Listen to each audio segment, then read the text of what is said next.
Hi YouTube, how you going? Well, first video in a long time on this channel, and today we're having a look at renovations of the van. I've owned the van now for 3 years, and there's a few issues which I made other videos about. One of them was the floor. I recently damaged the van on the outside. I managed to, this fence leapt out at me and gouged a big hole in the side of the van. So I had to remove this side of the bed so that they could fix this wall panel on that side. And that got me thinking, maybe seeing I've removed a chunk of the van interior already, maybe I should remove the rest. Take advantage to fix the floor, fix up a few things, check how it all looks underneath, make sure that water getting underneath hasn't been a problem, that it's been ventilated enough, make sure there's no rust, things like that. First up, I've got to continue pulling everything out of the van. It's getting late. Luckily I managed to get an extension cord in here and get one of the lights running. Philips Hue lights. Thankfully when you plug them in without a base station they turn on, so that's lucky. The other lucky thing I'm quite pleased about, then all the cabinets are put together with either pocket holes and screws, and they're all bolted onto the wall. So to undo anything, it's just a matter of unbolting and unscrewing. There's no glue almost anywhere in this entire build. The only thing with a bit of glue is the shower, which we'll have to deal with at some stage soon.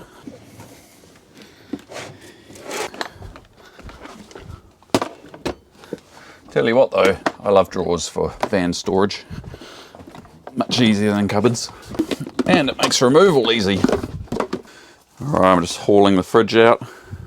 It's a bit tricky this one because I've got the remote compressor, which is great. And actually I'd love to move that under the sink cabinet just so it makes less noise and I can actually shut the doors, but you still need ventilation, airflow, so it can cool. So I'm not sure what to do there.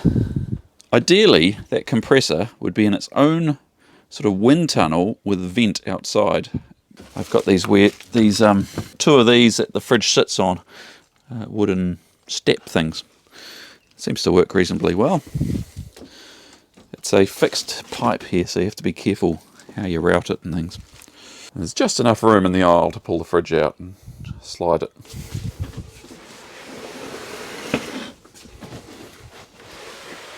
Alright, so I thought I'd just show how most of these cabinets are attached. So we've got our cabinet frame, it's all pocket holded together. You see pocket holes there to hold the bench top down as well. And then all these rear pieces and top braces are all pocket hold, and then things are bolted on. I'm just going to unbolt that.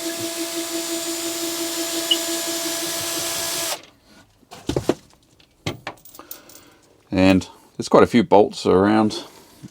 Each piece has a number of bolts all the way along it, and that just holds the whole thing onto the wall. So everything's wall attached essentially, which means it's relatively easy to just undo all bolts and the whole thing should pull away from the wall. Now the exception here is I've got all the plumbing under the sink here. So I've got to get in under here and figure out which things are coming up through the floor and which things need to be disconnected. There's a hydronic line for the hot water heater and there's a cold water, fresh water line coming in, so not too bad. Probably pull this shelf out and make it easier to access it all. Alright, things are going well. We've managed to disconnect all the plumbing. So that cabinet is now able to be pulled away from the wall, ready to go out. Got my mate Pete coming over to help lift everything out. This cabinet here with the oven has been removed from its wall. As you can see, this is the wall I had with the Victron unit installed at the back of the cupboard there. And the real challenge at the moment is the shower. This is the one thing in the van I glued on. I didn't actually bolt on because I didn't want visible bolt holes. In hindsight, that was idiotic. Why? It's not much water at the top. I should have just put bolt holes on. Would have been way easier. So I managed to, the way this works, in the back here, there are these wooden standoff blocks. There are two at the top, two halfway down, or a little way down, give it a bit of stability at the top, and then there's nothing supporting it all the way down until the bottom. And at the bottom I think it's glued onto the shower tray. So to remove the shower tray, I need to be able to remove this board. Hacksaw these two inaccessible blocks here. You see I've screwed through from the front, but then I've glued this board on top, and if I try and pull this off, it'll wreck it. So I'm just going to hacksaw those in half and just make some bolt holes. Then it's removable for next time. Anyone got a plumber's wrench? That's not big enough. Bugger.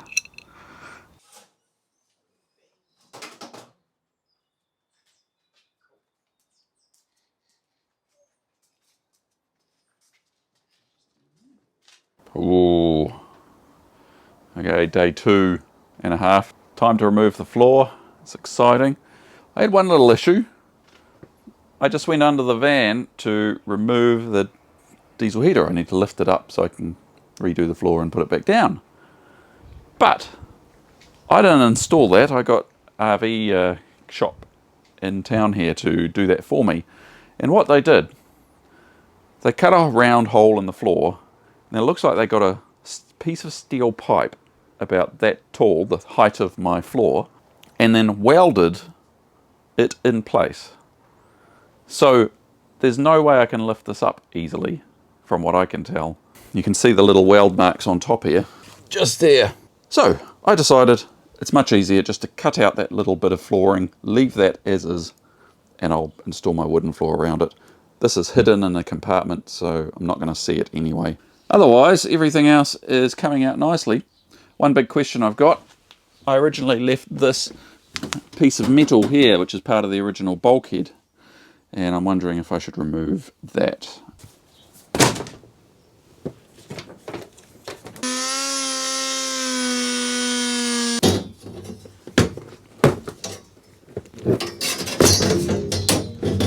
So here's one of the worst bits, which is one of the main reasons I'm doing this whole thing.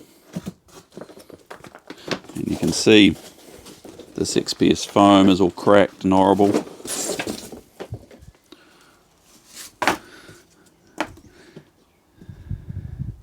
And I put solid wood under here to try and stop it sagging in those spots, but it still did. So I'm not quite sure why. Why did that still break? I guess there's still some gaps here that are a bit too big. Look at this bit of foam that was underneath. So it's just, that was the main walkway, so it just wasn't strong enough. What a failure.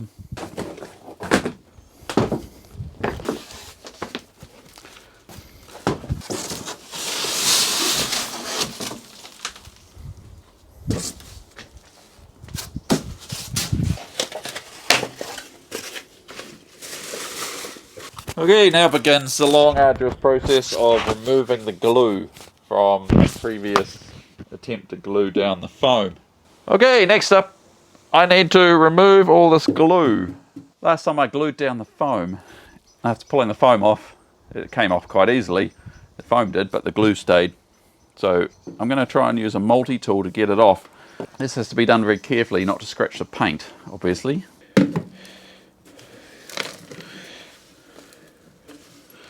Alright, next job is to give things a wipe down, just make sure it's all clean.